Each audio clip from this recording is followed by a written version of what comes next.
Hello everyone, welcome back to my YouTube channel. आशा करता हूँ हम सभी स्वस्थ होंगे और आपकी तैयारी भी काफ़ी अच्छी चल रही होगी। तो लास्ट टाइम हमने हमारे कंप्यूटर जो हिस्ट्री है बेसिकली उसका जो पार्ट 1 बनता है, जहाँ पे हम history of first generation computer पढ़ते हैं, उसमें क्या क्या पॉइंट्स बनते हैं वो हमने सारे डिस्कस कर लिए हैं। तो जो अब आगे के जो क्वेश्चन आ रहे हैं ये हमारे पास सेकंड जनरेशन ऑफ कंप्यूटर के आ रहे हैं। तो जो भी यहाँ पे हम क्वेश्चन डिस्कस करेंगे तो वहाँ पे सारे जो टॉपिक्स में जो अलग-अलग एग्ज़ाम में पूछे जाते हैं regarding second generation of computer, वो सारे क्वेश्चन हमने यहाँ पे इंक्लूड किए हुए हैं। फर्स्ट यहाँ पे क्वेश्चन दे रखा है, in a latest stages of second generation engineer rapidly shifted from using germanium transistor to silicon transistor. What was the primary technical reason for the specific shift? सबसे पहले तो आपको ये पता होना चाहिए कि बेटा जब हम सेकंड जनरेशन ऑफ कंप्यूटर पढ़ते हैं वहाँ पे क्या था, वहाँ पे सर हमारे पास जो एक तरीके से हम शिफ्ट हुए थे, कहाँ से? हम सर वैक्यूम ट्यूब से हम कहाँ पे शिफ्ट हुए थे? हम बेसिकली सर हमारे पास जो हमारे ट्रांजिस्टर आते हैं वहाँ पे हम शिफ्ट हुए थे। एक तो पॉइंट ये आता है सेकंड जनरेशन में। सेकंड ये आता है कि सर जो हमारे पास सर ट्रांजिस्टर वगैरह हमारे पास आए थे, वो हम जब सेकंड जनरेशन पढ़ते हैं तो ट्रांजिस्टर सर हम 2 टाइप्स के पढ़ते हैं। एक तो हम पढ़ते हैं जर्मेनियम। कई बार एग्ज़ाम में ये क्वेश्चन पूछा जाता है कि आप बताओगे कि जो आपका सर्किट है वो किससे मिलकर बनता है? तो वहाँ पे जर्मेनियम भी लिखा होता है, सिलिकॉन भी लिखा होता है और बोथ भी लिखा होता है। तो उस टाइम पे बोथ राइट आंसर होता है। क्योंकि मैक्सिमम बच्चों ने ये पढ़ा नहीं होता है कि जो हमारे पास जर्मेनियम भी होता है एक मटेरियल, उसकी हेल्प से भी हमारे पास कुछ इलेक्ट्रॉनिक सर्किट है वो बनाए जाते हैं। इसके अलावा सबसे ज़्यादा हम किसका यूज़ करते हैं? सिलिकॉन का यूज़ करते हैं। क्यों? क्योंकि सर जर्मन या फिर जर्मेनियम जिसको आप बोलते हैं, ये एक ऐसा मटेरियल है जो अप्रोक्सीमेट आपके पास 75 डिग्री सेल्सियस तक ही हीट को एक तरीके से कंट्रोल कर सकता है या फिर इतने ही हीट के ऊपर वो काम कर सकता है। वहीं जो हमारे पास सिलिकॉन होता है वो नियर अबाउट आपके पास 150 डिग्री सेल्सियस का जो भी सर्किट है उसको उतनी हीट वो हैंडल कर लेता है। इसी वजह से, क्योंकि आजकल आप देखते होगे नॉर्मली जब आप मोबाइल भी लेते हो या फिर मोबाइल में आप गेम वगैरह भी खेलते हो तो वहाँ पे आप देख लेते हो आपका फ़ोन का टेम्परेचर ही 41 डिग्री सेल्सियस 43 डिग्री सेल्सियस इतना चला जाता है ना। कईयों में और वो चला जाता है, कईयों में 50 डिग्री भी पहुंच जाता है। पर उसी मान लेते हैं उन्हीं फ़ोन में अगर हमने जर्मेनियम मटेरियल यूज़ किया होता तो आपके फ़ोन में काफ़ी दिक्कत आ जाती या फिर आपका फ़ोन है वो बर्न आउट हो जाता। तो इसी दिक्कत की वजह से आजकल जो भी जितनी भी कंपनीज़ है, बड़ी बड़ी कंपनीज़ हैं, उन्होंने क्या किया, सिलिकॉन से ही क्या किया बेसिकली अपने सारे इलेक्ट्रॉनिक्स कंपोनेंट बनाए हुए हैं। अब यहाँ पे देखो क्वेश्चन में यही चीज़ पूछी थी कि टेक्निकल रीज़न क्या था कि जर्मेनियम से सिलिकॉन के तरफ क्यों शिफ्ट हुए? तो इसका राइट आंसर क्या बन जाएगा बेटा? तो एज पर हम ऑप्शन देख लेते हैं कि silicon is better conductor of electricity. देखो ये स्टेटमेंट यहाँ पे इनकरेक्ट आ जाएगी। सेकंड दे रखा है हमारे पास सिलिकॉन प्रोवाइड मच हाइयर। देखो यहाँ पे क्या बन जाएगा? बी यहाँ पे राइट आंसर बन जाएगा। वही जो मैंने आपको चीज़ समझाई कि जो आपके पास जर्मेनियम था वो नियर अबाउट आपका 75 डिग्री तक ही हीट हैंडल कर सकता था, जबकि आपका सिलिकॉन है वो 150 डिग्री तक हैंडल कर लेता है। तो यहाँ पे बी आपका राइट आंसर बन जाएगा। Silicon provide much higher thermal stability and could withstand higher temperature. Okay, ये मेन रीज़न था या फिर टेक्निकल रीज़न था जिसकी वजह से सेकंड जनरेशन में देखो दोनों हमारे पास सेकंड जनरेशन में ही थे। पर यहाँ पे डिफरेंस क्या जाता है कि जर्मेनियम ट्रांजिस्टर से हम उन्होंने साइंटिस्ट ने सिलिकॉन ट्रांजिस्टर के ऊपर क्यों शिफ्ट हो गए, इसके पीछे की वजह यह थी कि वहाँ पे जो हीट स्टेबिलिटी या फिर हीट हायर थर्मल स्टेबिलिटी थी वो ज़्यादा थी। देन हमारे पास नेक्स्ट क्वेश्चन आता है, which discrete solid state device completely replace the fragile thermionic valve. देखो ये मैंने वैसे कल भी बोला था कि फर्स्ट जनरेशन में ये पूछा आता है, वैक्यूम ट्यूब नहीं लिखा होता है तो वहाँ पे फ्रैगल थर्मोनिक वेल्व भी लिखा होता है, जिसको हम क्या बोलते हैं, जब इसको आप नॉर्मली क्या बोलते हो? वैक्यूम ट्यूब बोलते हो। To define the hardware architecture of a second generation. तो देखो सेकेंड जनरेशन में क्या आया था, जो आपके वैक्यूम ट्यूब थे इनको किसने रिप्लेस किया था? तो सर हमारे ट्रांजिस्टर्स आए थे। यहाँ पे क्या बन जाएगा? सी बेटा आपके पास यहाँ पे राइट आंसर बन जाएगा। और सर ट्रांजिस्टर आए कब थे? ये मैंने कल भी हमने डिस्कस किया था, वैसे इससे पहले भी 1947 में आए थे। कहाँ पे ये बेटा बने थे? ये हमारे पास सर बेल लैब्स थी, वहाँ पे ही हमारे पास ये बने थे, है ना। और इन्होंने रिप्लेस किया था वैक्यूम ट्यूब को। अब जो हमारे पास ट्रांजिस्टर आए थे ये क्या थे सर? ये हमारे पास छोटे थे एज़ कम्पेयर टू जो हमारे पास वैक्यूम ट्यूब्स थे वो काफ़ी बड़े होते थे, छोटे थे, प्लस ये हमारे पास सर फास्टर थे। इसके अलावा सर ये लेस हीट प्रोड्यूस करते थे, क्योंकि देखो जो आइटम जितना छोटा होगा वो उतनी कम इलेक्ट्रिसिटी लेगा, जितनी कम इलेक्ट्रिसिटी लेगा उतनी कम वो हीट जनरेट करेगा, है ना। तो ये कुछ पॉइंट्स आते हैं जब आप ट्रांजिस्टर के बारे में हिस्ट्री में पढ़ते हैं। देन हमारे पास नेक्स्ट क्वेश्चन है, What non-volatile grid-based memory technology become the absolute standard for primary internal storage during the second generation? देखो यहाँ पे बात करिए कि जब आपके पास प्राइमरी इंटरनल स्टोरेज जिसको आप अभी क्या बोलते हैं, अभी तो सर हम उसको रैम बोलते हैं, पर जब सेकंड जनरेशन की बात करते हो तो सेकंड जनरेशन मैंने ये चीज़ समझाई भी थी कि ग्रिड बेस्ड टेक्नोलॉजी वहाँ पे यूज़ की जाती थी। और ग्रिड बेस्ड टेक्नोलॉजी बेसिकली आपकी किस टाइप की वहाँ पे स्टोरेज मीडिया वहाँ पे यूज़ किया जाता था उसके बारे में यहाँ पे पूछा गया। तो ये मैं हमने पहले भी डिस्कस किया हुआ। क्या बनेगा इसका राइट आंसर? ए आपका राइट आंसर बन जाएगा। मैग्नेटिक कोर मेमोरी को हम क्या करते हैं, वहाँ पे यूटिलाइज करते हैं। और जो आपकी मैग्नेटिक कोर मेमोरी होती है, ये छोटे छोटे टाइनी आयरन, जिसको आप क्या बोलते हो, आइनी फ्रेटी रिंग्स बोलते हो, उसका आप यूज़ करते हो, जिसके ऊपर क्या होता था, मैग्नेटिक जो वैल्यूज होती थी वो वहाँ पे स्टोर होती थी। तो ये सारे हिस्ट्री के पॉइंट आते हैं जो एग्जाम में पूछे जाते हैं। देन हमारे पास नेक्स्ट क्वेश्चन है, विच specific category of low level programming machine language pass introduced in second generation? देखो, लो लेवल लैंग्वेज प्रोग्रामिंग जो सेकंड जनरेशन में आई थी, जिसने कम्प्लीटली जो बाइनरी कोड था उसको थोड़ा कन्वर्ट कर दिया किसमें, ह्यूमन रीडेबल निमोनिक्स में। ये सारी चीज़ें मैंने कब बताई थी? ये हमने बताई थी जब हम बात करते हैं सेकंड जनरेशन ऑफ कंप्यूटर में। सेकंड जनरेशन ऑफ कंप्यूटर में क्या होता था, वहाँ पे सर हमारे पास लो लेवल ऑफ प्रोग्रामिंग आ गई थी। अब लो लेवल को ही हम क्या बोल देते हैं कि बुक्स में लिखा होता है असेंबली लैंग्वेज, है ना। असेंबली लैंग्वेज, असेंबली लैंग्वेज आ गई थी, इसको हम लो लेवल लैंग्वेज बोलते हैं। और असेंबली लैंग्वेज में क्या यूज़ करते हैं बेटा, हम निमोनिक्स का यूज़ करते हैं। निमोनिक्स का हम क्या यूज़ करते हैं, निमोनिक्स इन द सेंस, जैसे आपको, जैसे आप बाइनरी में मान लेते हैं, बाइनरी में आप दो वैल्यू का ऐसे प्लस कर रहे हो, है ना। मान लेते हैं एक आपकी बाइनरी की वैल्यू ये आ गई, दूसरा ये एक ऑपरेशन आ गया, और तीसरा आपकी वैल्यू मान लेते हैं ऐसे करके आ गया, कुछ ऐसे करके कोई बाइनरी वैल्यू भी आ गई। तो सपोज कर लेते हैं, जैसे आप ये तो कैसे आ गया, आपका बाइनरी आ गया, इसी को हम मैथ ऐसे समझ लेते हैं, डेसिमल में समझ लेते हैं। तो मान लेते हैं कि जो मेरे पास फर्स्ट डेसिमल है वो आपका 4 है।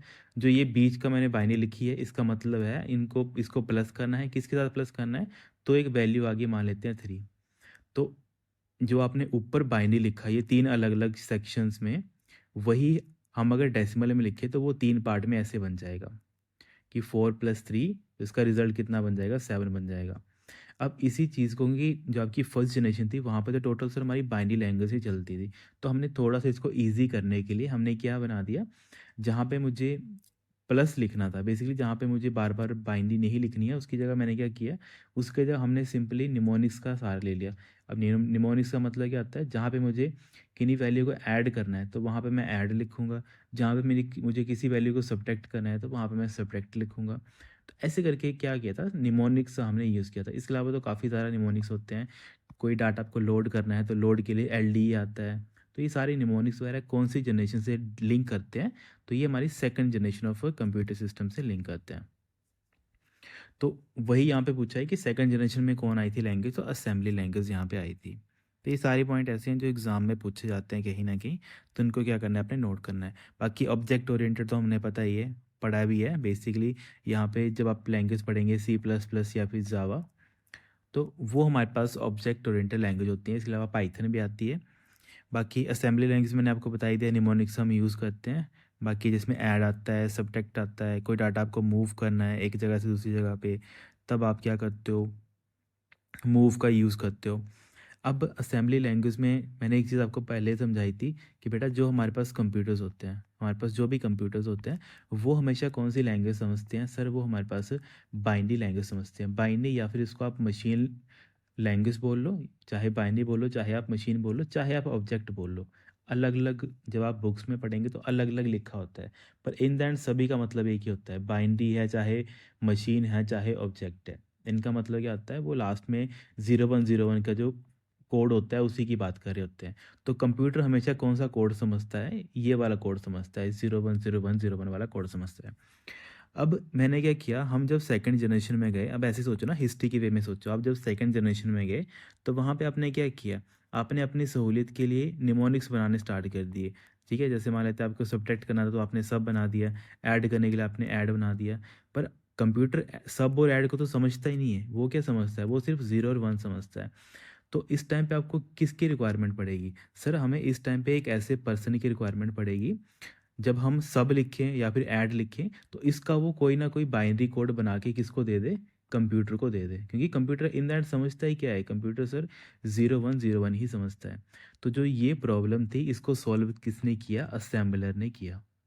ओके, असेंबलर ने क्या किया, जब भी कोई असेंबली लैंग्वेज का कोड होगा उसको सबसे पहले दिया जाएगा असेंबलर के पास।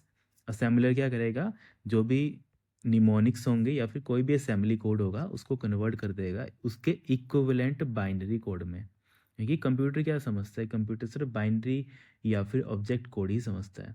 समझ आ गया। और ये एग्जाम में क्वेश्चन पूछा जाता है कि what is the role of assembler. तो असेंबलर क्या करता है, असेंबली लैंग्वेज को कन्वर्ट करता है किसमें, बाइनरी लैंग्वेज में। और ये हम कब की बात कर रहे हैं बेटा, जब हम सेकंड जनरेशन ऑफ कंप्यूटर की बात कर रहे हैं। तो यहाँ पे क्या बन जाएगा, बी आपका ऐसे करके राइट आंसर बन जाएगा। बाकी हाई लेवल लैंग्वेज में आपको पता है पाइथन आ जाता है, जावास्क्रिप्ट आ जाता है, तो ये सारी चीज़ें आ जाती हैं। देन हमारे पास नेक्स्ट क्वेश्चन आता है, to solve the several CPU idle time causing by slow human intervention, which operating system mechanism was universally adopted in a second generation mainframe। यहाँ पे बात करिए कि जो आपका धीमे मानवीय हस्तक्षेप के कारण होने वाले गंभीर सीपीयू निष्क्रिय समय, जिसको हम क्या बोलते हैं, आइडल टाइम बोलते हैं, को हल करने के लिए सेकंड जनरेशन में मेन फ्रेम में किस ऑपरेटिंग सिस्टम का वहाँ पे यूज़ किया गया था। बेसिकली होता क्या था, जहाँ पे भी ऐसे मान लेते हैं कि जो हमारे पास कंप्यूटर है, कंप्यूटर का सीपीयू को हमेशा आपको क्या करना है, हमेशा उससे कुछ ना कुछ काम करवाना है। जितना आप उससे काम करवाएंगे उतना ही आपका सिस्टम क्या होगा, फास्ट होगा। और फास्ट इन द सेंस उतना ही वो एफिशिएंट होगा। जितनी ह्यूमन, क्योंकि ह्यूमन की इंटरवेंशन क्या होती है, ह्यूमन की इंटरवेंशन हमेशा स्लो होती है, क्योंकि हमने ये भी पढ़ा था फर्स्ट जनरेशन ऑफ कंप्यूटर थे, तो वहाँ पे उनकी स्पीड किस में थी, मिली सेकेंड में थी। मिली सेकेंड मतलब 1 की पावर, मतलब 1 सेकंड का भी 1,000वां हिस्सा, उसको हम बोलते हैं मिली सेकंड। ये लिखते थे ना हम उसको 10⁻³ है ना, 10 की पावर क्या है, बेसिकली -3। तो इतना वहाँ पे वो चला जाता था बेसिकली जब हम बात करते थे फर्स्ट जनरेशन में। तो इतना फास्ट तो हमारा रिस्पॉन्स टाइम होता ही नहीं है। तो उस या फिर उस दिक्कत को ख़त्म करने के लिए सेकंड जनरेशन में जो मेन फ्रेम कंप्यूटर होते थे, तो वहाँ पे किस मैकेनिज़्म का यूज़ किया गया था इस प्रॉब्लम को रिजॉल्व करने के लिए। तो आपने याद रखना है कि सर उस टाइम पे बैच प्रोसेसिंग सिस्टम का इंट्रोड्यूस किया था, या फिर बैच प्रोसेसिंग सिस्टम का सहारा लिया गया था। ओके, ये आपने याद रखना है। तो यहाँ पे बी आपका राइट आंसर बन जाएगा, क्योंकि जो आपके पास ट्रांजिस्टर्स होते थे वो काफ़ी फास्ट होते थे। पहले वाले सिस्टम में क्या था, फर्स्ट जनरेशन में, वहाँ पे तो आपको ह्यूमन इंटरवेंशन की ज़रूरत पड़ती थी। पर सेकंड जनरेशन में क्या है, वहाँ पे अपने कोड करके लिखा हुआ है, बस आपको क्या करना है, जो भी कोड है उसको जल्दी से जल्दी फास्टली एक तरीके से एग्जीक्यूट करवाना है। क्योंकि फर्स्ट जनरेशन में हमें हमें पता है, जो भी हमें डाटा या फिर कुछ भी चीज़ हमें देनी पड़ती थी वो पंच कार्ड के थ्रू हम मशीन में देते थे, फिर मशीन के थ्रू लास्ट में वही हमें पंच कार्ड के ऊपर, किसी अलग पंच कार्ड के ऊपर हमें आउटपुट मिल जाती थी। और इनपुट देने के लिए और आउटपुट लेने के लिए हमें किसी न किसी ह्यूमन की ज़रूरत पड़ती थी। पर सेकंड जनरेशन में ऐसा था ही नहीं। वहाँ पे जो हमारे पास कंप्यूटर था उसका साइज़ छोटा हो गया।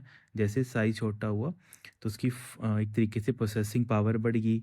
और इसमें जितना ह्यूमन का जो वेटिंग का एक तरीके से दिक्कत है कि मतलब ह्यूमन इतना स्लो इनपुट देता है और हमारा सिस्टम है वो काफ़ी फास्ट बोलता है कि मैंने ये काम ख़त्म कर दिया, मुझे अगला काम दो। पर ह्यूमन इतना जल्दी उसको काम नहीं दे पाता था। तो इसी प्रॉब्लम को मद्देनज़र रखते हुए क्या किया गया, बैच ऑपरेटिंग सिस्टम को इंट्रोड्यूस किया गया। इसमें क्या होता है, जैसे आप ऐसे समझ लो, बैच ऑपरेटिंग सिस्टम क्या होते हैं, जैसे ऐसे समझ लो कि ये आगे मान लेते हैं कोई 10th क्लास है ना, 10th क्लास में 3 बच्चे हैं, बच्चा एक स्टूडेंट ए बी एंड सी। तो इन तीनों का प्रोजेक्ट एक ही है, इन तीनों का प्रोजेक्ट एक ही है। वैसे मान लेते हैं 11th क्लास के कोई बच्चे हैं, या फिर 10th के मान लेते हैं, 10th क्लास के कोई बच्चे हैं DEF। इनका प्रोजेक्ट मान लेते हैं, इनका प्रोजेक्ट P1 है और इनका प्रोजेक्ट P2 है। इन दोनों को ही क्या करना है, सेकंड जनरेशन में है सपोज कर लेते हैं, और इनको अपना काम करवाना है। अब सेकंड जनरेशन में हमें क्या पता है, हमें बेसिकली ये पता है कि जो हमारे पास प्रोजेक्ट P1 है या फिर 3 जो पर्सन है इनका काम तो एक ही है। तो इनका जो सिमिलर काम है इसको इन्होंने इसको क्या बना दिया जाता था, इसको बैच बना दिया जाता था। जिसका भी काम एक जैसा होता था उसके बैच बन जाते थे। जैसे DEF का क्या बन जाएगा, एक अपना बैच अलग से बन जाएगा। जैसे मान लेते हैं कि जो आपके पास बैच बन था, उन्होंने क्या करना था, उन्होंने जो भी वैल्यूज़ थी उनको सम करना था, तो इन्होंने ऐड करना था, मतलब एक जैसे ही काम था। तो इनका एक जैसा ग्रुप करके बैच बना दिया। वैसे P2 में हम सपोज़ कर लेते हैं कि सब्ट्रैक्ट करना था इन्होंने, तो इनका भी अपना क्या बन गया, एक तरीके से बैच बन गया। तो जब भी सेकंड जनरेशन में क्या था कि जब भी आपने कोई डाटा देना है या फिर जब भी आपको कोई कैलकुलेशन वगैरह परफॉर्म करवानी है, आप क्या कर दो, आप सिमिलर काइंड ऑफ डाटा को आप क्या कर दो, ग्रुप कर दो। ये काफ़ी बार पूछा जाता है कि बैच ऑपरेटिंग सिस्टम क्या होता है। एग्जाम में एक बार यही क्वेश्चन पूछ लिया गया था और बच्चों ने उसका गलत राइट आंसर दिया था। बैच प्रोसेसिंग में होता ही क्या है कि ग्रुप ऑफ सिमिलर जॉब, क्योंकि ऑपरेटिंग सिस्टम में आप क्या बोलते हो, उसको जॉब बोलते हो। नॉर्मली आप क्या बोल देते हो, उसको प्रोग्राम बोल देते हो। जैसे मैं बोलता हूँ कि मेरे हम तीनों के एक जैसे ही प्रोग्राम है, या फिर जो हमारे पास जॉब बोल लो या फिर टास्क बोल लो, अलग अलग बुक्स में अलग अलग लिखा होता है। कई जगह टास्क लिखा होता है, कई जगह जॉब लिखा होता है, कई जगह प्रोग्राम लिखा होता है। कि मेरे पास एक ही जैसे प्रोग्राम है, मतलब 3-4 स्टूडेंट हैं, उनके पास एक ही जैसा प्रोग्राम है और उनको क्या करना है, उसको एग्जीक्यूट करवाना है। तो उनका हम सेकंड जनरेशन ऑफ के वे में क्या कर देते थे, वहाँ पे उनका एक बैच बना देते थे। और बैच बनाने के बाद क्या करते थे, उनमें बेसिकली उनको सिस्टम के पास भेज दिया जाता था। डन। तो ये सारे कुछ ऐसे पॉइंट है जो एग्जाम में पूछे जाते हैं। देन हमारे पास जो नेक्स्ट क्वेश्चन आता है, while magnetic disk were newly introduced, which sequential access medium remained the dominant and the most cost effective secondary storage from the second generation backup। देखो सेकंड जनरेशन में बैकअप रखने के लिए उस टाइम पे किसका सहारा लिया जाता था, तो वहाँ पे सर जो हमारी मैग्नेटिक टेप है उसका सहारा लिया जाता था। आजकल भी जो हमारे बड़े बड़े सर्वर्स होते हैं, जैसे आप देखते हो गूगल के सर्वर हैं या फिर कोई बड़ी कंपनीज के सर्वर हैं, वो आज भी मैग्नेटिक टेप का यूज़ लेते हैं। किसके लिए, जब भी उनको बैकअप वगैरह रखना होता है, सिस्टम का कुछ भी बैकअप रखना होता है, तो उसके लिए वो आज भी मैग्नेटिक टेप का सहारा लेते हैं। तो यहाँ पे क्या बन जाएगा, सी आपका राइट आंसर बन जाएगा कि बैकअप के लिए मैग्नेटिक टेप का काफ़ी सहारा लिया जाता था। बाकी फ्लॉपी डिस्क तो आपको पता ही है। फ्लॉपी डिस्क कब आई थी, ये सर हमारे पास 1971 में आई थी। जब आप आगे पढ़ेंगे बेसिकली किसने इसको बनाया था, सर ये IBM के द्वारा इसको बनाया गया था। और ये बेसिकली हम ऐसे बोल देते हैं कि जो हमारे पास फोर्थ जनरेशन थी वहाँ पे आते थे, क्योंकि 1971 से ही हमारे पास क्या आ गए थे, माइक्रो प्रोसेसर आने स्टार्ट हो गए थे। और फ्लॉपी डिस्क भी हमारे पास इन्वेंट की थी IBM ने 1971 में ही। ये कुछ पॉइंट आते हैं जो एग्जाम में पूछ जाते हैं। और कौन सी जनरेशन को बिलोंग करता था, ये फोर्थ जनरेशन को बिलोंग करता था। बाकी पंच कार्ड तो हमें पता ही है, ये हमने सिर्फ इससे पहले पढ़ ही लिया। फर्स्ट जनरेशन ऑफ कंप्यूटर में बेसिकली एज एन इनपुट लेने के लिए या फिर आउटपुट हमें रिसीव करने के लिए हम पंच कार्ड का सहारा लेते हैं। मैग्नेटिक टेप मैंने आपको बता ही दिया क्या वर्क करता है ना। बाकी CD-ROM वगैरह ये तो आपके पास मतलब फोर्थ एंड फिफ्थ के मिड में आ जाता है। तो ये नियर अबाउट 1980s की बात है जहाँ पे CD-ROM वगैरह आपके आने स्टार्ट हो गए थे। तो ये सारे ऐसे क्वेश्चन हैं जो एग्ज़ाम में पूछे जाते हैं। देन हम आगे प्रोसीड करते हैं। The hardware foundation of second generation was the transistor. देखो ये तो हमने इतनी बार पढ़ा हुआ है कि ट्रांजिस्टर क्या है, एक का हार्डवेयर फाउंडेशन है किसकी, सेकेंड जनरेशन का। In which year at which famous laboratory was the first working point contact transistor invented by the John Bardeen. अब ये देखो 3 पर्सन थे, John Bardeen, Walter Brattain and William Shockley. इन तीनों ने जो ट्रांजिस्टर के बनाए थे वो कहाँ पे बनाए थे और कौन सी लैब में बनाए थे, ये हमने पहले भी डिस्कस किया हुआ है। तो इसका क्या बन जाएगा, फर्स्ट आपका राइट आंसर बन जाएगा 1947 में बेल लैब्स में इसका क्या किया था, इन्वेंट किया गया था। तो ये सारे पॉइंट ऐसे होते हैं, इनको आपने क्या करना पड़ता है, एक तरीके से नोट करना होता है। इन्हीं इसी की वजह से इनको एक नोबेल प्राइज भी मिला था, ये आपने याद रखना है। ठीक है। बाकी टेक्सास में जो आपके पास ये दे रखा है ना 1958 में, यहाँ बेटा आपका ICs बन गए थे, इंटीग्रेटेड सर्किट आपके यहाँ पे बन गए थे। ओके, किसने बनाया था IC, आपको सभी को पता है, जैक किलबी है ना, जैक किलबी या फिर रॉबर्ट नॉइस जिसको आप बोलते हैं, 2 पर्सन से इन्होंने क्या किया था, इसको इन्वेंट किया था। देन हमारे पास नेक्स्ट क्वेश्चन है, which commercially successful fully transistorized mainframe computer was announced by IBM 1915। देखो क्या था, फुल्ली मतलब एक तरीके से ऐसा कंप्यूटर बन गया था उस टाइम पे जो पूरा का पूरा ट्रांजिस्टर के ऊपर ही बना था। और वो कैसा था, एक मेन फ्रेम कंप्यूटर था। और उसको IBM जैसे होता है ना, आजकल एप्पल आप बोलता है कि हम Apple 17 निकाल लेंगे, Apple 9 मतलब जो भी आगे उनको आएगा Apple 19 निकालेंगे, तो उन्होंने इंट्रोड्यूस किया था। ठीक है, अनाउंस किया था कि हम अपना एक कंप्यूटर बनाएंगे, ऐसे करेंगे है ना, या फिर अपना एक सिस्टम बनाएंगे, एप्पल अगला 18 निकाल लेंगे, 19 निकाल लेंगे, एंड इंट्रोड्यूस करते हैं एक तरीके से। तो वैसे ही IBM के द्वारा 1959 में इंट्रोड्यूस किया गया था। उन्होंने बोला था कि हम एक पूरा ट्रांजिस्टराइज्ड मेन फ्रेम कंप्यूटर बनाएंगे। और वो सबसे उसके बाद क्या हुआ कि become the most widely used computer of a second generation. और ये ऐसा कंप्यूटर बन गया कि इसको सबसे ज़्यादा यूज़ किया जाने लगा जब हम सेकंड जनरेशन कंप्यूटर्स की बात करते हैं। और इसी को ही हम क्या बोल देते थे उस टाइम पे, इस सिस्टम को मॉडल टी भी बोल देते थे। Model T stand for model transistor. तो ये कौन सा सिस्टम था उसके बारे में यहाँ पे पूछा गया है। तो ये आपके पास कौन सा बन जाता है, आईबीएम का ही 1401। काफ़ी इंपॉर्टेंट है और ये किसी एग्ज़ाम में आई थिंक ये पूछा भी गया था कि इनमें से कौन सा है जो सेकंड जनरेशन ऑफ कंप्यूटर से बिलोंग, मतलब सेकंड जनरेशन ऑफ कंप्यूटर को बिलोंग करता है। तो आपका कौन सा बन जाता है, आईबीएम का 1401। तो ये आपने क्या करना है, नोट करना है। बाकी आईबीएम 360 मैंने आपको पहले ही बताया था, ये भी आईबीएम के द्वारा ही बनाया गया था। और ये कब बना था, ये 1964 में बना था। और 1964 में आपकी कौन सी जनरेशन चल पड़ती है सर, हमारे पास थर्ड जनरेशन चल पड़ती है। तो ये सारे पॉइंट आपने याद रखने हैं। आईबीएम 1401 जो सिस्टम था वो fully transistorized mainframe computer था। किसने बनाया था, आईबीएम ने बनाया था, है ना। कब इंट्रोड्यूस किया था इन्होंने, 1959 में किया था। और ये फुल्ली ट्रांजिस्टराइज मतलब बिजनेस कंप्यूटर था। ये सारे पॉइंट ऐसे हैं जो कहीं ना कहीं एग्जाम पूछ जाते हैं। बाकी यूनिवैक वन तो आपको पता ही है सर, ये हमारे पास फर्स्ट जनरेशन में आया था। और इसको बनाने के लिए सर वैक्यूम ट्यूब का सारा लिया गया था, है ना। तो ये सारे पॉइंट हमने पढ़े हुए हैं, ठीक है। जेपी एकेट एंड JW मैकली करके पर्सन का नाम है, तो उन्होंने इसको डेवलप किया है। CDC 600 ये बेसिकली सर 1964 या फिर जिसको हम बोल देते हैं थर्ड जनरेशन में आया था। और ये क्या था हमारे पास सर, ये हमारे पास सुपर कंप्यूटर था। ये हमने सारी चीज़ें पढ़ी हुई हैं, सुपर कंप्यूटर था। और सर ये सुपर कंप्यूटर बनाया किसने था, काफ़ी बार पूछा जाता है कि जो फर्स्ट एक तरीके से सुपर कंप्यूटर था वो कौन था, वो कौन सा था। तो वो CDC 600 था। और ये क्या था, बेसिकली हमारे पास सुपर कंप्यूटर था, बनाया किसने था, सैमर क्रे ने इसको बनाया था। ये सारे पॉइंट ऐसे हैं जो वनडे एग्जाम में पूछे जाते हैं, तो इनको आपने नोट करना कॉपी में। और देन हमारे पास नेक्स्ट क्वेश्चन आता है, फोर्ट्रान जिसको हम क्या बोलते हैं, फॉर्मूला ट्रांसलेशन बोलते हैं। The first widely used high level programming language was primarily design for scientific and engineering calculations. Who led the team IBM that develop the Fortran. देखो फोर्टन 1957 में आई थी। एक हाई लेवल प्रोग्रामिंग लैंग्वेज ये बन गई थी सबसे पहली यूज़ की जाने वाली, किसके लिए, साइंटिफिक या फिर कोई इंजीनियरिंग कैलकुलेशन है उसके लिए। और ये 1957 में ये बनी है। तो किस कौन जो टीम लीडर थे जो उसको हेड कर रहे थे, तो वो जॉन बैकस थे। क्योंकि हमने जब पढ़ा था मैंने आपको सिंपली ये बताया था, फोर्टन जो लैंग्वेज आई थी वो 1957 में आई थी और जॉन बैकस के द्वारा वो बनाई गई थी। अब देखो ग्रेस होपर, तो ग्रेस होपर को हमने ये सारी चीज़ें मैंने आपको बताई थी। इन्होंने क्या किया था, ग्रेस होपर के ये क्वेश्चन काफ़ी बार पूछे जाते हैं कि जो आपके पास फर्स्ट कंपाइलर था, है ना, जो इन्होंने जिन्होंने बेसिकली कंपाइलर के बारे में पढ़ा है, ये भी एक लैंग्वेज ट्रांसलेटर ही था। तो फर्स्ट कंपाइलर A0 हम जिसको बोलते हैं, वो इन्होंने बनाया था। बाकी इसके अलावा इन्होंने एक लैंग्वेज बनाई थी, वो काफ़ी बार पॉपुलर है, वो उसको बोलते हैं कोबोल लैंग्वेज, है ना, कॉमन, ठीक है, कॉमन बिजनेस ओरिएंटेड लैंग्वेज जिसको हम बोलते हैं कोबोल को। तो ये भी इन्होंने बनाई थी ग्रेस ओपर ने। बाकी जॉन मैकार्थी, है ना, इनको हम क्या बोलते हैं, basically sir father of AI हम इनको बोलते हैं, है ना, AI की पिता बोलते हैं। बाकी इसके अलावा सर इन्होंने एक इन्वेंशन की थी, कौन सी लैंग्वेज की, हमारे पास लिस्प लैंग्वेज है।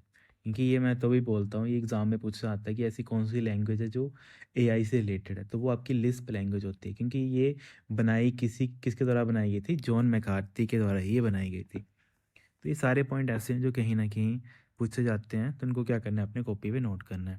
बाकी चलो आपका ये होमवर्क रहेगा, डेनिस रिची ने कौन सी लैंग्वेज बनाई थी और कब बनाई थी। दो आपके क्वेश्चन रहेंगे, आप मुझे नीचे कमेंट करके बताएं, क्योंकि हमने ये जब आपने JYT की सीरीज़ देखी होगी तो वहाँ पे हमने अपनी सारी चीज़ें डिटेल में डिस्कस की हैं ये। देन हमारे पास नेक्स्ट क्वेश्चन आता है, while vacuum tube had 3 main components. ठीक है, वैक्यूम ट्यूब में क्या होते हैं, 3 कंपोनेंट्स होते हैं, याद रखना है आपने, एक कैथोड होता है, एक ग्रिड होता है, एक एनोड होता है। और स्टैंडर्ड बाईपोलर जंक्शन जिसको हम क्या बोलते हैं, बेसिकली बाईपोलर जंक्शन ट्रांजिस्टर जिसको BJT बोलते हैं, जो सेकंड जनरेशन में हमने यूज़ किया था, किसके लिए, लॉजिक सर्किट बनाने के लिए। उसमें भी 3 सेमीकंडक्टर टर्मिनल थे, है ना, उसमें क्या थे, 3 टर्मिनल थे। तो उन टर्मिनल के नाम क्या थे वो यहाँ पे पूछे गए हैं। तो उसके नाम क्या थे, एक हमारे पास एम एमीटर होता है, एक हमारा बेस होता है, एक हमारे पास क्या होता है, कलेक्टर होता है। बेसिकली जब आप डिजिटल इलेक्ट्रॉनिक्स पढ़ेंगे तो वहाँ पे आप ऐसे देखेंगे कि कुछ आपका जो सर्किट है वो कुछ इस टाइप का सर्किट है, ऐसे सपोज कर लेते हैं, कुछ आपका इस टाइप का सर्किट है। और यहाँ पे आपका क्या आ जाता था, बेस आ जाता था, यहाँ पे आपका एमीटर आ जाता था, और यहाँ पे आपका क्या बन जाता था, कलेक्टर आपका बन जाता था। जब आप किसकी बात करते हैं, डिजिटल इलेक्ट्रॉनिक्स की बात करते हैं, तो वहाँ पे जब आप ट्रांजिस्टर पढ़ते हो, आपने तो जब देखा होगा ना, आपने अगर इन सपोज मान लेते हैं आपने कभी देखा होगा ट्रांजिस्टर, तो आपने ऐसे देखा होगा कि एक डिवाइस होता है, उसमें बेसिकली तीन वायरिंग होती है, तीन ऐसे ऐसे लंबी लंबी क्या होती है वहाँ पे, छोटी छोटी वायर्स होती हैं, वायर्स इन द सेंस ऐसे करके तीन कनेक्शन होते हैं वहाँ पे। तो जो ये होता है इसी को हम क्या बोलते हैं, ट्रांजिस्टर हम बोल देते हैं। और अगर इसका आप इंटरनल स्ट्रक्चर देखो तो इंटरनल स्ट्रक्चर उसका ऐसा दिखता है। अब ये वर्क कैसे करता है, क्या ये होता है, तो हम बेसिकली थोड़ा एक देख लेते हैं होता है क्या बेसिकली। अब होता है क्या, एमीटर से क्या होता है, जैसे आपने देखा होगा आपका, मान लेते हैं आपके घर में क्या लगा है कि नलका लगा हुआ है, सपोज कर लेते हैं, क्योंकि इससे आप इजीली समझ पाओगे। आप, ये आपका घर का नलका लगा हुआ है, पीछे से मान लेते हैं पानी आ रहा है ना, पानी आ रहा है। अभी तक तो ये नलका बंद है ना, अभी तक ये नलका बंद है। आपने इसको क्या किया, आपने धीरे से इसको खोल दिया। जैसे आपने धीरे से इसको खोला, तो थोड़ा थोड़ा थोड़ा थोड़ा पानी है वो यहाँ से जाना स्टार्ट हो गया, मतलब थोड़ा थोड़ा पानी यहाँ से निकल गया। तो वैसे ही क्या वर्क करता है हमारे पास, जो हमारे पास एक तरीके से ट्रांजिस्टर है जिसको हम क्या बोलते हैं, बाइपोलर जंक्शन ट्रांजिस्टर, वो भी ऐसे ही वर्क करता है। अब यहाँ पे तो चलो पानी आप क्या कर रहे हो, भेज रहे हो आगे या ये कर रहे हो, तो अब जो आपके पास सेमी कंडक्टर डिवाइस है वो क्या काम करेगा, सर वो कोई ना कोई हमारे पास कोई इलेक्ट्रिसिटी भेजेगा आगे, है ना, या फिर कोई ना कोई चार्ज आगे भेजेगा। तो इसी या फिर जो आपका इसी आपके तरीके सेमीकंडक्टर जो आपके पास डायग्राम है, इसमें आप ये चीज़ समझो कि बेस से क्या होता था, बेस से हम इलेक्ट्रिसिटी पास करते थे। अब यहाँ पे ये क्या है, ये एक मान लेते हैं एक ऐसा रास्ता है जहाँ से क्या है, कोई डाटा वगैरह आगे जा रहा है ना। अब मान लेते हैं यहाँ से मुझे क्या करना है, मुझे थोड़ा सा डाटा एमीटर के पास भेजना, मतलब मुझे क्या करना है, करंट आगे पास करना है। तो करंट पास करने के लिए मैंने क्या किया, बेस में थोड़ी सी एनर्जी भेज दी। तो जैसे वही समझ लो ना कि मैंने पानी का जो नलका उसको थोड़ा सा खोल दिया, तो जैसे मैंने नलका खोला तो यहाँ पे पहले से इलेक्ट्रॉन थे, इलेक्ट्रॉन यहाँ पे पहले से रुके हुए थे, मान लेते ये मैंने रास्ता लगा दिया बीच में, ये बेचारे रुके हुए थे। अब मैंने क्या किया, अब सिंपली सर, हाँ आपने क्या किया, आपने जो इनका बीच का रास्ता था इसको खोल दिया। तो जैसे ही बीच का रास्ता खुल जाता है तो इलेक्ट्रॉन क्या होंगे, वो सर आगे फ्लो करना स्टार्ट हो जाएंगे। तो ये पूरा जो आर्किटेक्चर है बेसिकली कहाँ पे यूज़ किया जाता था, ट्रांजिस्टर में ही ये यूज़ किया जाता था। तो वही यहाँ पे अगर क्वेश्चन की बात कर लेते हैं, और इन्हीं को हम क्या बोल देते हैं, बेस। बेस ये पूछा जाता है कि बेस क्या काम करता है, बेस से सर वो काम करता है जब आपको एक तरीके से कंट्रोल करना है फ्लो ऑफ करंट, है ना। ये क्या कर रहा है, आप देख रहे हो ना, कंट्रोल कर रहा है किस चीज़ को, flow of current. Flow of current को क्या कर रहा है, जो आपके एमीटर और आपका जो कलेक्टर है, अगर इसके बीच में आपको फ्लो ऑफ करंट कम ज़्यादा करना है तो वो आप कहाँ से करेंगे, वो आप बेस से करेंगे। वही मैंने नलके का एग्जांपल ले लिया, अगर आपने नल का थोड़ा सा पानी का खोला तो थोड़ा थोड़ा पानी जाएगा, जैसे आपने उसको पूरा खोल दिया तो जो भी पानी है पीछे से आ रहा है प्रेशराइज, वो आगे क्या कर देगा, उसको भेज देगा। तो बस नाम अलग है, बस आपको टॉपिक समझ नहीं होता है क्या होता है, कैसे वर्क करते हैं, बाकी सब ईजी होता है। देन हमारे पास नेक्स्ट क्वेश्चन आता है, इन 1959 CODASYL, जिसको हम क्या बोलते हैं, conference on data system language committee was formed by US department of defence to create a universal hardware independent business programming language, है ना। तो ये सबसे पहले जो 1959 में लैंग्वेज आई थी, जो इस कमेटी के द्वारा बनाई गई थी, कॉन्फ्रेंस ऑफ डाटा सिस्टम, वो क्या उन्होंने बोला था कि आपको एक ऐसी लैंग्वेज बनानी है जो हार्डवेयर इंडिपेंडेंट हो, मतलब हार्डवेयर के ऊपर डिपेंड ना हो। इसका मतलब क्या है, जैसे मान लेते हैं मेरे पास कंप्यूटर अलग है, मेरे दोस्त के पास कंप्यूटर अलग है ना।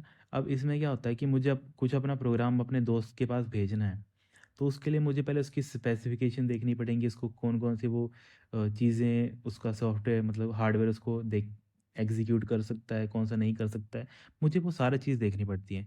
पर अब यहाँ पे दिक्कत क्या है, दिक्कत यही है कि हर बार हर एक छोटे प्रोग्राम के लिए मुझे ये चीज़ बार बार करनी पड़ेगी, तो काफ़ी दिक्कत वाला एक तरीके से काम पड़ जाता है। तो इसका बेटर सोल्यूशन क्या है कि हम एक ऐसी लैंग्वेज बना देते हैं जो किसी हार्डवेयर के ऊपर डिपेंड है ना, वो अपनी मर्जी से चले, है ना, वो क्या करे, अपनी मर्जी से चले। जैसे मैं उसमें कोई प्रोग्राम बना दूँ, उसके प्रोग्राम को मैं इस कंप्यूटर में भी चला दूँ, उस प्रोग्राम को मैं दूसरे कंप्यूटर में भी चला दूँ।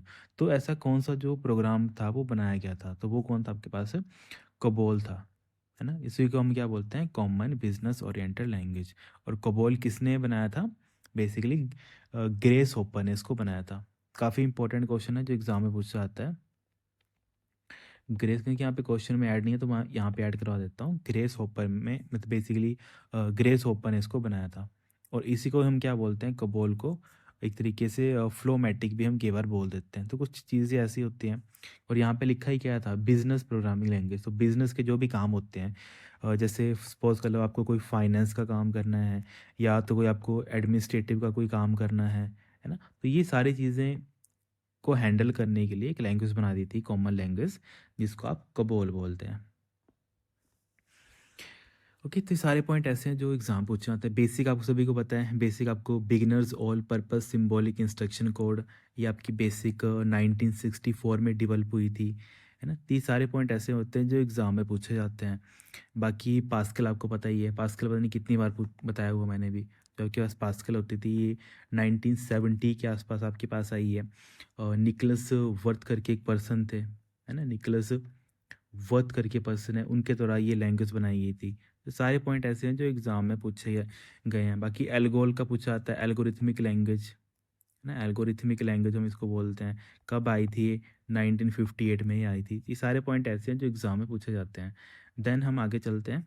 विच revolutionary secondary storage device introduce IBM 1956 with RAMAC 305 system transistorized computing into second generation by allowing direct access instant of sequential access. Basically क्या था, IBM ने इंट्रोड्यूस किया था 1956 में अपने कंप्यूटर सिस्टम के लिए। उन्होंने अपना एक नया कंप्यूटर लॉन्च किया था, रैमैक 305।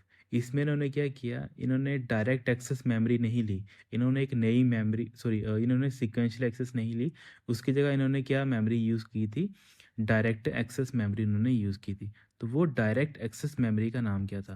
तो डायरेक्ट एक्सेस मेमोरी अगर आपको ऑप्शन में उसको बाइफ्रिकेट करना है तो कौन सा बन जाएगा यहाँ पे? तो सर हमारे यहाँ पे सी रैप यहाँ पे राइट आंसर बन जाएगा। मैग्नेटिक हार्ड डिस्क थी जो रैमैक 305 सिस्टम में यूज़ की गई थी IBM के द्वारा।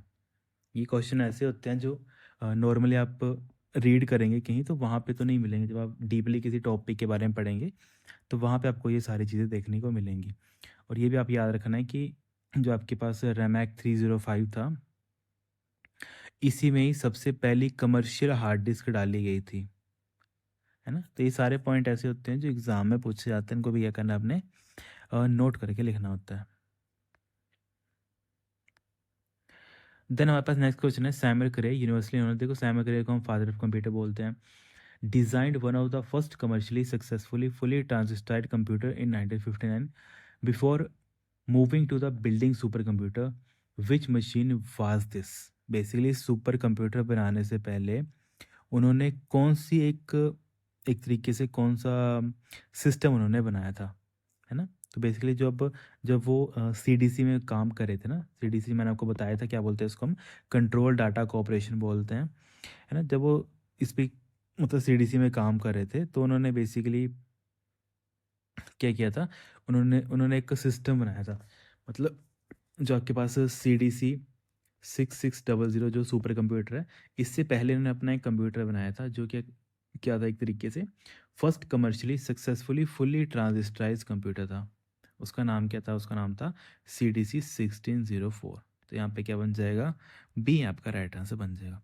देखो हिस्ट्री के क्वेश्चन ऐसे होते हैं जिनको आप रिवाइज करेंगे, पढ़ेंगे, अंडरस्टैंड करेंगे तभी वो चीज़ें याद रहेंगी। तभी ये सारे टॉपिक क्वेश्चन वाइज ही कर दिए ताकि आपके माइंड में ये चीज़ फोकस रहे कि हम सिर्फ सेकंड जनरेशन ऑफ कंप्यूटर ही पढ़ रहे हैं।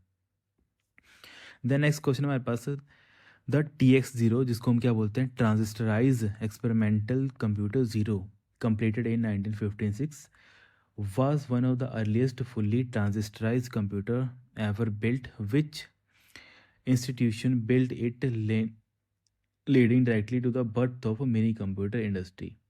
तो बेसिकली किसने बनाया था आपका TX0 कंप्यूटर, कब? 1956 में, जिसकी हेल्प से क्या था, मिनी कंप्यूटर इंडस्ट्री स्टार्ट हो गई थी। और मिनी कंप्यूटर क्या होती है, बेसिकली एक ऐसा कंप्यूटर होता है, जैसे मान लेते हैं कि 5 गांव हैं, ठीक है, 5 विलेजेस हैं, ठीक है। अगर मुझे 5 विलेजेस का कोई डाटा या फिर कोई मुझे रिकॉर्ड हैंडल करना है या फिर मुझे उसको रिकॉर्ड को स्टोर करना है, तब उसके लिए मुझे एक मिनी कंप्यूटर की जरूरत पड़ेगी, है ना। माइक्रो कंप्यूटर कौन से होते हैं? माइक्रो कंप्यूटर होते हैं जिसको पर्सनल कंप्यूटर भी हम बोलते हैं, जो सिर्फ एक ही पर्सन यूज़ कर सकता है।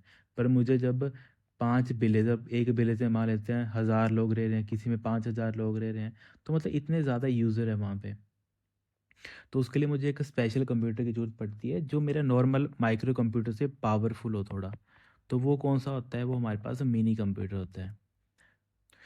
तो वो किसने बनाया था? TX0 किस इंस्टीट्यूट ने बनाया था? तो आपकी MIT है ये, है ना? MIT के द्वारा ये बनाया गया था। तो यहाँ पे बी आपका राइट आंसर बन जाएगा। तो ये सारे पॉइंट ऐसे हैं जो एग्ज़ाम में पूछे जाते हैं, इनको क्या करना है आपने नोट करना है। और सबसे पहले जो आपके पास मिनी कंप्यूटर आया था उसका नाम क्या था? PDP-8 था, है ना? इसको क्या करना है? नोट करना है अपनी कॉपी पे।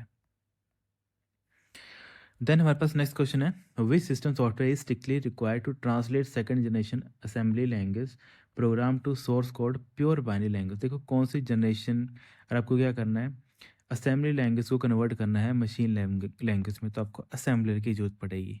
तो यहाँ पे क्या बन जाएगा? सी आपका यहाँ पे राइट आंसर बन जाएगा। ओके, इजी क्वेश्चन है, ज़्यादा टफ क्वेश्चन नहीं, हमने ये पहले भी डिस्कस किया हुआ है। Then which 1958 programming language introduce the concept of block structure? Block structure का concept along with nested function, ये कौन सी प्रोग्रामिंग लैंग्वेज के अंदर आया था सबसे पहले? तो आपने याद रखना है कि सर हमारे पास एक लैंग्वेज थी, ठीक है, उस लैंग्वेज का नाम क्या था? सर उसको हम बोलते हैं ALGOL. ALGOL stand for algorithmic language, है ना? एल्गोरिथमिक हम इसको क्या बोलते हैं? लैंग्वेज हम बोलते हैं। तो इसके अंदर ये एक तरीके से कंसेप्ट आया था ब्लॉक स्ट्रक्चर और नेस्टेड फंक्शंस का। उसके बाद आपको पता ही है सी लैंग्वेज होगी, चाहे आपकी जावा लैंग्वेज होगी, चाहे पास्कल लैंग्वेज होगी, इसके बाद वहाँ पे आए हैं एल्गोल के बाद ही जो ब्लॉक स्ट्रक्चर और नेस्टेड फंक्शन है बाकी लैंग्वेजेस में इंट्रोड्यूस किए गए हैं। देन हमारे पास नेक्स्ट क्वेश्चन है, what was the typically internal processing speed of A second generation computer making 1000 fold increase speed over the first generation? क्या आ गया था वहाँ पे? या फिर अच्छा यहाँ पे स्पीड नॉर्मली पूछी गई है, तो स्पीड कैसे आती थी उसमें? देखो फर्स्ट जनरेशन में आपकी मिली सेकेंड में थी, उसके बाद सेकंड जनरेशन में आपके पास क्या बन गया था? माइक्रो सेकंड में आ गया था, थर्ड जनरेशन में आपके नैनो में आ गया था, है ना? और फोर्थ जनरेशन में आपके पिको में आ गया था। कि हमने पहले भी डिस्कस किया हुआ, तो एज पर ऑप्शन हमारा थर्ड यहाँ पे राइट आंसर बन जाएगा। देन हमारे पास नेक्स्ट क्वेश्चन है, लिस्प जो किसने बनाई थी? जॉन मैकार्थी, ऑब्वियसली हमने पढ़ा ही है 1958 में, है ना? लिखा है कि the second oldest highest programming language still use today, जो आजकल भी यूज़ की जा रही है लिस्प लैंग्वेज, कहाँ पे? सर हमारे पास AI है, आर्टिफिशियल इंटेलिजेंस में। What specific field of computer science was Lisp originally invented for during the second generation of? देखो यहाँ पे बात की है कि ये तो चलो आपने बता दी कि सर जॉन मैकार्थी ने AI में लिस्प लैंग्वेज को इंट्रोड्यूस किया था, मतलब लिस्प लैंग्वेज के थ्रू आज भी कुछ कोड है वो AI को जनरेट करने के लिए हम यूज़ करते हैं।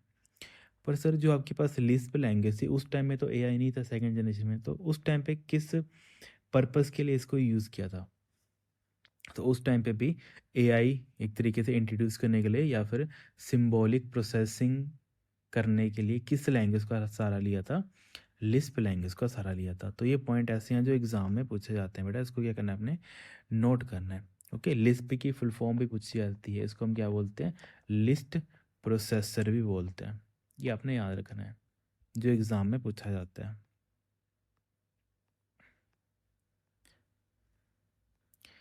देन हमारे पास नेक्स्ट क्वेश्चन आता है, in 1952 prior to the widespread commercial use of compilers in the second generation who authored the first compiler? देखो फर्स्ट कंपाइलर AO सिस्टम किसने बनाया था?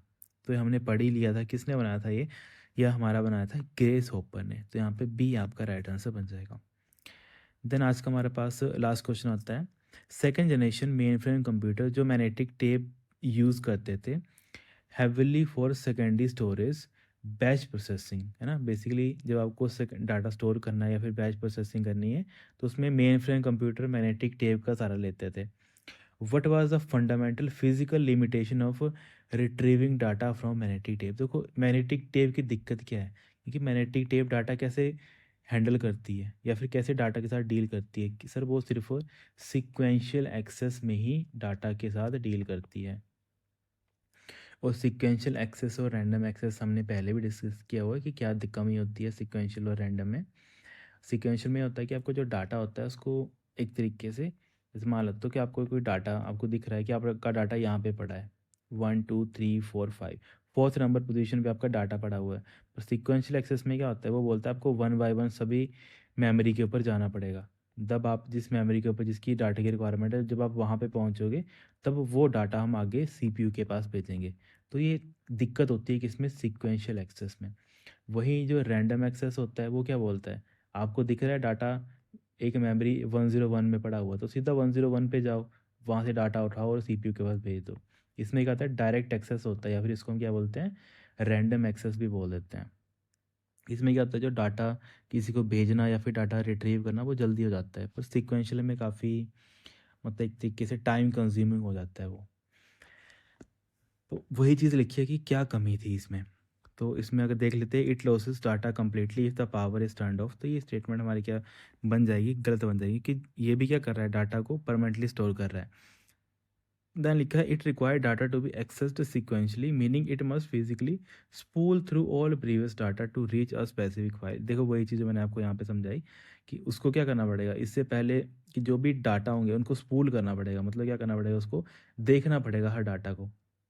उसके बाद लास्ट में जो डाटा उसको रिक्वायर्ड है, जब तक वो वहाँ तक नहीं पहुँचता उससे पहले उसको बाकी सारे जो डाटा है उसको देखना पड़ेगा एक बार।